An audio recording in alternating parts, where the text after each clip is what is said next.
नमस्कार दर्शकों, हमारे साथ में है आशा हॉस्पिटल कामठी रोड के जो सीएमडी हैं राजेंद्र अग्रवाल जी। आज कोरोना का प्रादुर्भाव बढ़ चुका है और हम जानेंगे उनसे, यही चर्चा लेकर हम अपने दर्शकों के सामने आए हैं कि कोरोना का प्रादुर्भाव हम कैसे रोक सकें। तो सर, आप अपना परिचय दीजिए प्लीज। मैं doctor Rajendra Agarwal, MD medicine. मैं सीएमडी हूँ इस आशा मल्टी स्पेशलिटी हॉस्पिटल का, जो पिछले 35 वर्षों से इस में सेवा दे रहे हैं।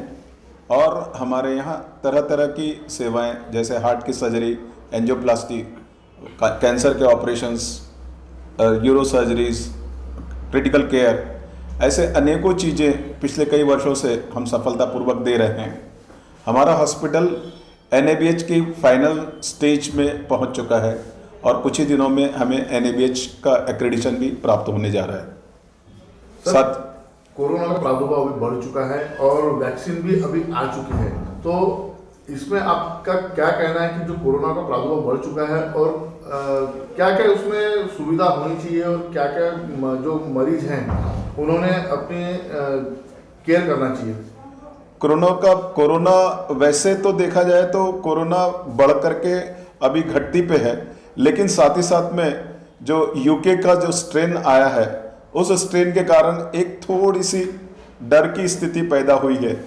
लेकिन यह डर की स्थिति भी मुझे लगता है कि जो हमारे प्रधानमंत्री नरेंद्र मोदी जी ने जो संदेश दिया है, बार बार संदेश दिया है, 2 गज दूरी, मास्क और हाथ का सैनिटाइजेशन, और साथ ही साथ में अभी बड़ी खुशी की बात है और हम सब लोगों के लिए बड़े गर्व की बात है कि हमारे देश में 2 वैक्सीन को मंजूरी प्राप्त हो चुकी है और निकट भविष्य में हमारे लोगों को ये वैक्सीन मिलने वाली है। और इसमें health care worker, frontline workers, then vulnerable people, इनको बहुत ही जल्दी वैक्सीन मिल जाएगी। तो इस बीमारी को रोकने के लिए यह सब अत्यंत आवश्यक कदम है। और ये सब चीज़ें सामने देखते हुए जितना भय का वातावरण पहले था मार्च अप्रैल में, वह भय का वातावरण अभी खत्म हो चुका है। लेकिन यदि सावधानी हटी, दुर्घटना घटी। इसलिए मेरी सब लोगों से विनती है कि वैक्सीन लगाने के बाद में भी उन्हें वो सावधानी बरतनी पड़ेगी। उसका कारण यह है कि वैक्सीन लगाते से ही इम्यूनिटी नहीं आ जाती। वैक्सीन लगाने के बाद में कुछ समय बाद में इम्यूनिटी आना शुरू होता है और दूसरे डोज के लगाने के और कुछ दिनों के बाद में मनुष्य में इम्यूनिटी आती है। तब तक हमें उस बीमारी के कीटाणु को, रोगाणु को हमारे शरीर में प्रवेश करने से रोकना अत्यंत आवश्यक है।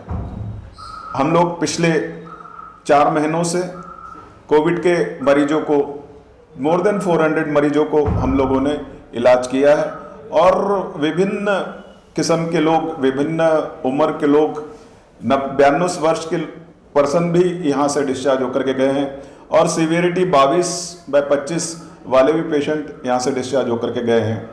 तो अभी उतनी बीमारी से डरने की ज़रूरत नहीं है, परंतु एहतियात करने की बहुत ज़्यादा ज़रूरत है। सर, मेरा एक प्रश्न रहेगा कि जो वैक्सीन निकली है कितनी उपयोगी रहेगी या नहीं रहेगी?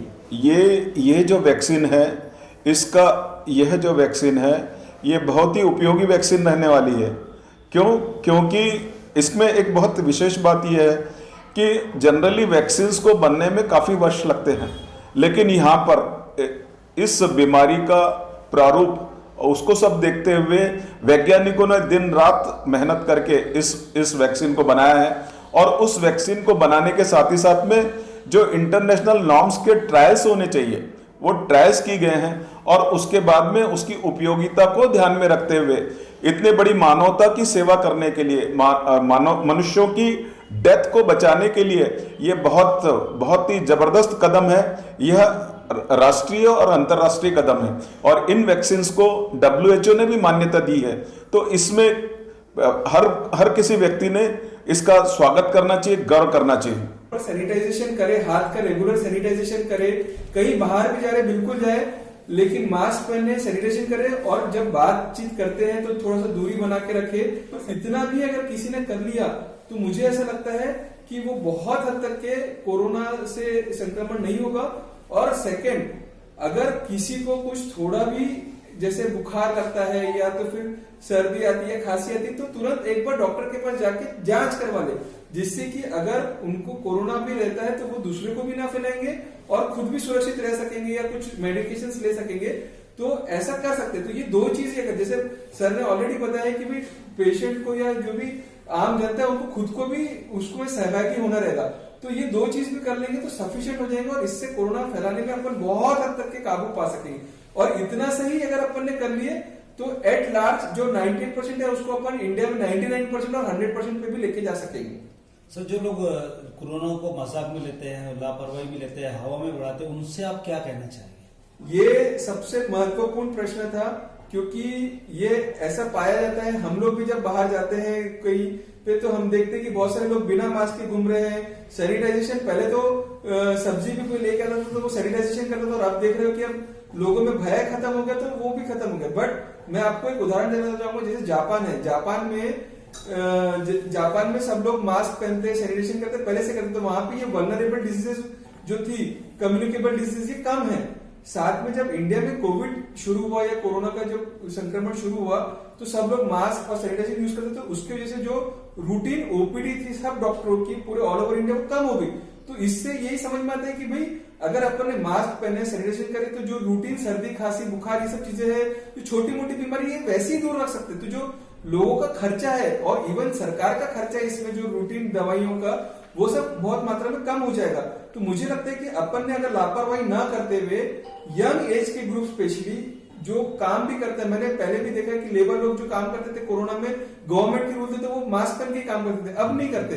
तो मुझे ऐसा लगता है कि ऐसा ना करते हुए सब लोगों ने मास्क पहनना चाहिए, सैनिटाइजेशन रहना चाहिए, और जो कंपनी से बड़ी बड़ी कंपनी जिसके अंडर में वो एम्प्लॉइज काम कर रहे हैं उनने भी उसको प्रमोट करना चाहिए कि वो मास्क पहने और प्रॉपर सैनिटाइजेशन करे और दूरी बनाए रखे। इतना भी वो कर लेंगे तो लापरवाही से अपन फैलाना रोक सकते हैं।